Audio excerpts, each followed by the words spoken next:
Okay, have to see that. Admissions procedure ನೀವು national law ಸ್ಕೂಲ್ಸಲ್ಲಿ consider ಮಾಡಿದ್ರೆ ಎಲ್ಲ national law ಸ್ಕೂಲ್ಸಲ್ಲೂ common ಏನಂತಂದರೆ they have 5 years LLB accept for 1 or 2 ಇವಾಗ national law school ಬ್ಯಾಂಗ್ಳೂರಲ್ಲಿ 3 years LLB introduce ಮಾಡಿದ್ದಾರೆ.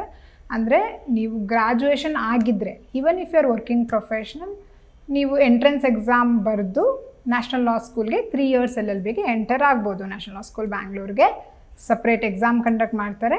ಆದರೆ that is full time program. Part time option national law ಸ್ಕೂಲಲ್ಲಿ ಇಲ್ಲ. ನೀವು ಜಾಬ್ನ ಕ್ವಿಟ್ ಮಾಡಿ ಅಲ್ಲಿ ಜಾಯ್ನ್ ಆಗಿ 3 years ಕಂಪ್ಲೀಟ್ ಮಾಡಬೇಕಾಗತ್ತೆ.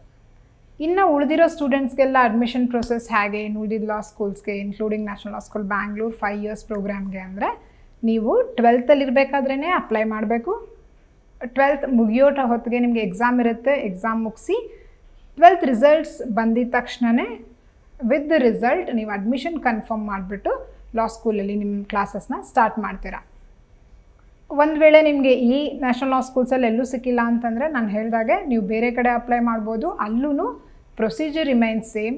ನೀವು ಗ್ರ್ಯಾಜುಯೇಷನ್ ಫೈನಲ್ ಇಯರ್ 12th ಫೈನಲಲ್ಲಿ ಇರಬೇಕಾದ್ರೆ ಅಥವಾ ಮುಗಿಸ್ತಾ ಇರಬೇಕಾದ್ರೆ ಅಥವಾ ನೀವು ಮುಗಿಸಿದ ಮೇಲೆ ಇಮ್ಮಿಡಿಯೇಟಾಗಿ, ಯಾಕಂದರೆ ಕೆಲವು ಲಾ ಕಾಲೇಜಸಲ್ಲಿ ಫಾರ್ ಎಕ್ಸಾಂಪಲ್ ಕ್ರೈಸ್ಟ್ ಅಥವಾ NMIMS ರೈಟ್ ನಿರ್ಮಾ ಬಿಟ್ಸ್ ಅವರೆಲ್ಲ ನೀವು 12th ಮುಗಿದ ಮೇಲೂ ಅಡ್ಮಿಷನ್ಸ್ ತೊಗೊಳ್ತಾ ಇರ್ತಾರೆ. ಎಂಟ್ರೆನ್ಸ್ ಎಕ್ಸಾಮ್ ಪರ್ಸ್ನಲ್ ಇಂಟರ್ವ್ಯೂ ಎಲ್ಲ ಮಾಡಿ ಆವಾಗ ನೀವು ಅಪ್ಲೈ ಮಾಡಿಬಿಟ್ಟು ಆ ಕಾಲೇಜಸ್ಗೆ ಜಾಯ್ನ್ ಆಗ್ಬೋದು.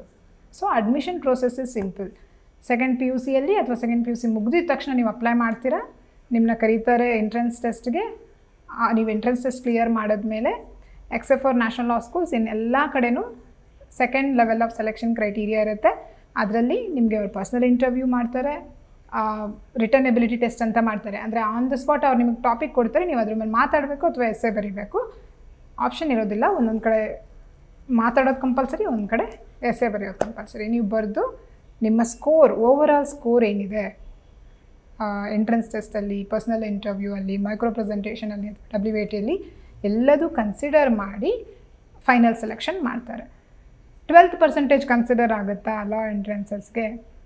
Most of the law schools including CLAT 45% ಇರಬೇಕಷ್ಟೇ. ನೀವು 12th ನಿಮ್ಮದು ಅಡ್ಮಿಷನ್ ಪ್ಯೂರ್ಲಿ ಬೇಸ್ಡ್ ಆನ್ ನಿಮ್ಮದು all India ranking in CLAT. ಅವರು ನಿಮ್ಮ 12% ಓನ್ಲಿ ಎಲಿಜಿಬಿಲಿಟಿ ಕ್ರೈಟೀರಿಯಾ ಅಂತ ಕನ್ಸಿಡರ್ ಮಾಡ್ತಾರೆ ಹೊರತು ಅದ್ರ ಬೇಸ್ ಮೇಲೆ ನಿಮ್ಗೆ ಅಡ್ಮಿಷನ್ನು ಸಿಗಲ್ಲ.